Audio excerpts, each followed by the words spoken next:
YouTuber ও content creator তহিদ আফ্রিদির বিয়ে নিয়ে সামাজিক যোগাযোগ মাধ্যমে চলছে চরম বিভ্রান্তি। সম্প্রতি তার বিয়ের ছবি এবং খবর ভাইরাল হলেও নতুন তথ্য নিয়ে আলোচনার সূত্রপাত হয়েছে।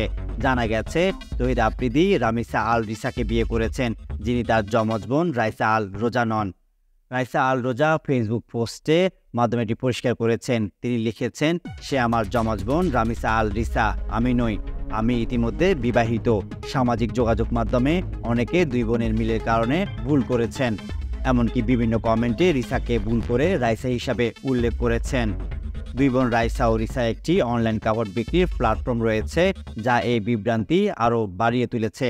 তাদের বাবা প্রয়াত মোহাম্মদ সোহেল আল মাসুম বাংলাদেশ জাতীয় ফুটবল দলের লেফটব্যাক ছিলেন। তহিদ আফ্রিদির এক ঘনিষ্ঠ বন্ধু জানিয়েছে, বিয়েটি সম্পূর্ণ পারিবারিকভাবে আয়োজন করা হয়েছে, তবে সময় সুযোগ মতো একটি বিবাহোত্তর সম্বর্ধনা আয়োজন করা হবে। কাবিনের সময় দুই পরিবারের ঘনিষ্ঠজনরা উপস্থিত ছিলেন। তহিদ আফ্রিদি সামাজিক যোগাযোগ মাধ্যমে এখন তেমন সক্রিয় নন।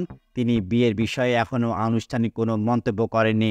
আফ্রিদির বন্ধুর মতে, বিয়ের বিষয়ে বিস্তারিত জানানোর সিদ্ধান্ত সম্পূর্ণ তার উপর নির্ভর করছে। তহিদ আফ্রিদি ও রিসার বিয়ের খবর প্রচারের পর থেকেই রাইসা ও রিসার নাম নিয়ে বিভ্রান্তি তৈরি হয়েছে। অনেকে রাইসাকে বউ ভেবে মন্তব্য করছেন।